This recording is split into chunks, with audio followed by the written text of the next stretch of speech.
DPP2 Placement Reflection Presentation Part A. So the details of my placement. I took out my placement at the Meadowhead School Academy Trust of South Yorkshire, Sheffield. The vast majority of students was white British, and the school currently has around 1,800 students enrolled. A total of 170 teaching and non-teaching staff across the school, and Meadowhead is also a language college. The justification of my chosen placement. I chose this placement as last year I did a primary school environment, kind of realised that it wasn't for me, so I thought let's try something else, do the secondary school and get used to that sort of environment as well. Also putting myself out of my comfort zone, as if I'm not comfortable in an environment I can tend to be quite quiet, so I thought if I do this, it's a larger environment, very active, then it's going to force me to bring myself out a little bit more. And also being able to get used to adapt to different facilities and areas. For example, different schools have different funding, different facilities and different use of areas, for example, AstroTurf and pitches and stuff like that. So this was just my placement timetable. So I did 3 days a week over a 4-week period. I did Tuesday, Wednesdays and Fridays. As you can see, Tuesday period 2 and Wednesday period 5 I had a free period. This was that I was then given an option to sit in the office and do some assignments if I had it done, but however, because I was quite ahead, I took that upon myself to go into additional classes, get that bit more experience, doing different activities which was at different parts of the curriculum, so I covered quite a wide majority. The teaching standards. So the teaching standards ensure that teachers provide high quality education to students, promoting effective teaching practices that lead to positive learning outcomes. The main teaching standard in which I carried out was managing behaviour and punctuality. The teaching standard in which I feel needs more attention is the ability to adapt lessons to be able to respond to the needs and abilities of all pupils. For example, making it more inclusive. I chose this because inclusivity in PE is important as it allows students to have equal opportunities and a balanced curriculum. It creates a supportive environment where students feel valued and included, which will then lead to increased participation and engagement. Because I know from a past student myself, if you feel comfortable in an environment and you feel that everybody's treated the same, you're going to want to participate more and engage a little bit more.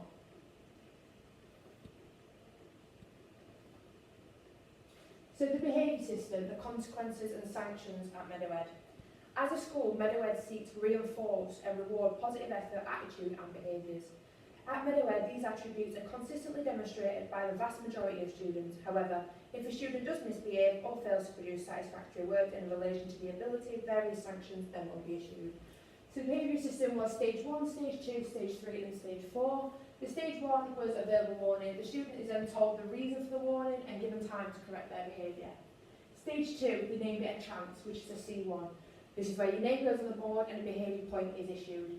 Chance means this is now the student's chance to not carry on this behaviour and to turn it around and make a difference before the sanctions then go further. Stage 3, which was choice, which is a C2. The students are now making the choice to continue with the behaviour, therefore they have a 15-minute attention, and this is now the student's choice whether to continue or to stop it now. They've been given their chance, this is their choice. So basically, you're now making the choice to continue. You've got the choice to stop it, or obviously continue. Stage 4 is the consequence, this is the C3. This is where the students who are still misbehaving have now been removed from the classroom and are issued with 30 minutes detention after school. So this is their behaviour system in regards to rewards. So they have an R1, R2, R3 and R4. So this is a good point, so any behaviour points, they have the good points as well, which at the end of the year can result in rewards and days out and everything like that. So yeah, there's 4 of those, obviously 4 being something, for example, an achievement outside of school to do with charity work, fundraising, sporting achievements and 100% attendance throughout the year. We get 4 points for that, which is a positive referral and a governor's letter of accommodation. Whereas your R1 is just making a good contribution to lesson. So if you sat there, you're getting involved, you're putting your hand up, you're answering questions in all lessons, you're really trying your hardest, you get an R1 for that, which is a positive referral. And obviously there's your R2 and R3 as well. Employability. This experience has definitely made me more employable. Having a good depth of personal skills hugely contributed to this. Not only a teacher's well-being, but also creates a great classroom dynamic. And personal quality of mind is patience. For example, throughout my time at Meadowhead, there was an occurrence where a student wanted to leave the lesson due to struggling. One time I had it with bellyache, or I just don't want to do it, for example. So I had the patience, I took them to one side, I gave them one-on-one instructions, I broke it down for them a little bit, helped them understand the task a little bit more, and kept them involved in the lesson. Due to me doing this, they then thought, oh, I'll give it a try, because if you give them that level of respect where they think, well, they took the time out of the day to come and help me, I'm going to pay it back.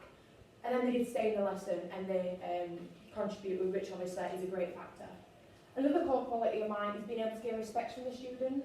I learned that building a good bond with the students who tend to struggle not only helps me find out a bit more about them, but it also helps me motivate them, as they then feel comfortable within talking to me about their issues, in which I can then push them to improve or better themselves. I was also able to see the school from a different perspective. This enabled me to gain a better understanding of the day-to-day routine in a school environment and how things are run and executed. My action plan. Areas I feel that I need to improve on for the near future would be my confidence.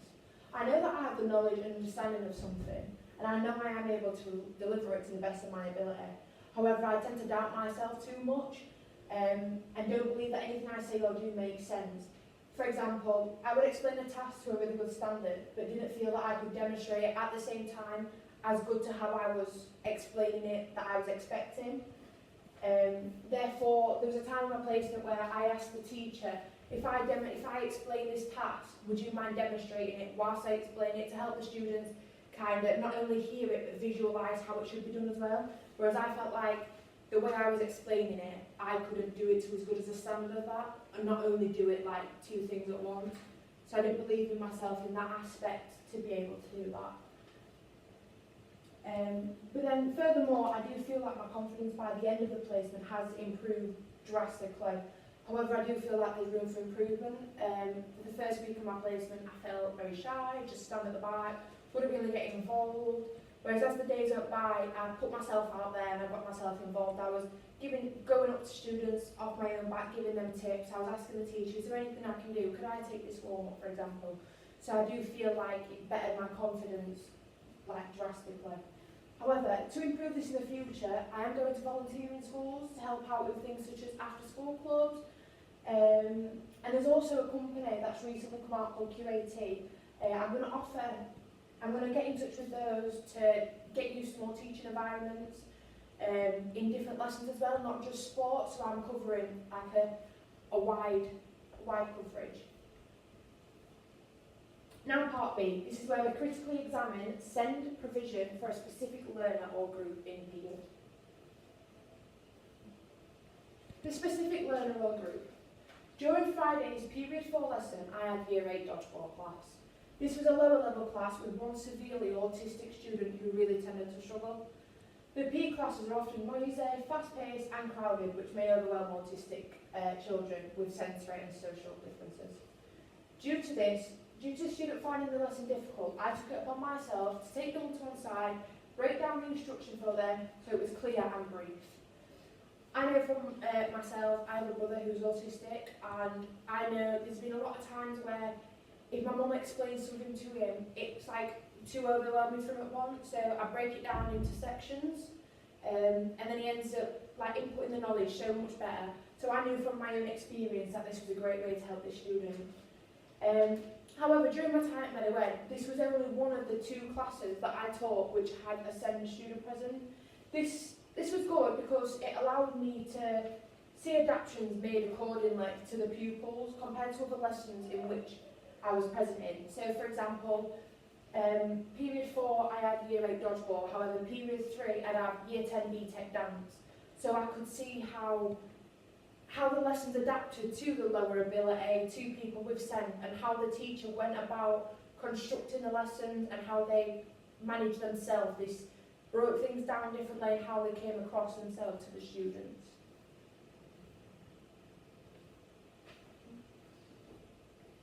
Now this is a brief overview of relevant inclusion, SEND legislation and policy. So, Wednesday period 2 class was the Year 7 badminton. There was only one boy who suffered drastically, again, with autism. They would shy away. The first lesson, I noticed him just shy away in the corner and he just liked to watch over the class and didn't want to participate. However, the teacher then gave him tasks to feel slightly included. For example, could you help me put that equipment away? Could you go and ref this match? Obviously, ref a match of a group, that was quite a lower standard as well. And this impacted the class as a whole positively because I noticed from the start of the class, as soon as they seen a student in the corner shying away, all the class then swayed all their attention to him. What's he doing? Why is he doing that? Why can't we do that, for example? So then, when he was getting included a little bit, the students did focus on their tasks more. They wasn't so bothered about what he was doing, where he was. They was solely focused on their tasks, so this impacted them greatly. Now, using academic literature and credible best practice guidance to critique the teacher's practice. So, moving forward, the teacher could ask if he wants to try and go in a 3 with students of his choice, in which he feels comfortable with, so he's still doing physical activity.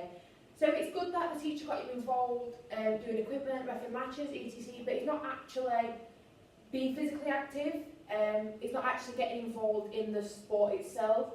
So maybe asking him, like, out of the class, who are the 3 that you feel most comfortable with, or nominate a student to go, make him feel comfortable, put him in that 3, get him used to that comfortable environment, and actually get him doing some sports. This also then allows the student who does have SEND to find a counterbalance of people who he feels comfortable with to work with, which will then benefit him for the future lessons, not only that one. So how the provision can be improved. In terms of improvement, I feel like the depth of knowledge at the PE department at Meadow Ed, working with SEND children, is very minimal. And it actually is statistically proven that teachers are not trained or given support when it comes to SEND children. Therefore, they lack knowledge within this department. So if you have a new teacher that is not, like I said, not trained for that, and they have a class that's got 3, 4, it's going to be quite a hectic class. They're not going to know how to adapt the lesson to help them, how to break things down, for example. So I definitely think that this is something that should be implemented more in schools, and the PE teachers, the PE department, more than anything, should be getting that training, as we know that PE releases endorphins as well. So when these children with ADHD are participating in PE, it's actually helping them for the rest of the day, relax, releasing them endorphins, and helps them go about the day a little bit better as they release all that hyperactivity. Whereas if a teacher can't counter that to the student, then how is it meant to help them? If there was more training around this department, then I really do feel it would be less strain on PE teachers as well, as they would be more aware of ideas to do with SEND children. It's very obvious that some teachers go through a lot of stress when teaching PE, obviously. If they don't know how to cater for that SEND student, then it then puts doubt in their mind, it then makes them struggle to deliver their lesson to the full of their ability. And it impacts the whole class as a whole, because like I say, if the teacher can't deliver the class to the best of their ability due to them not having the training that they need, then it does affect the rest of the class. So this is definitely something that needs to be improved. And this is my reference list, and this is the end.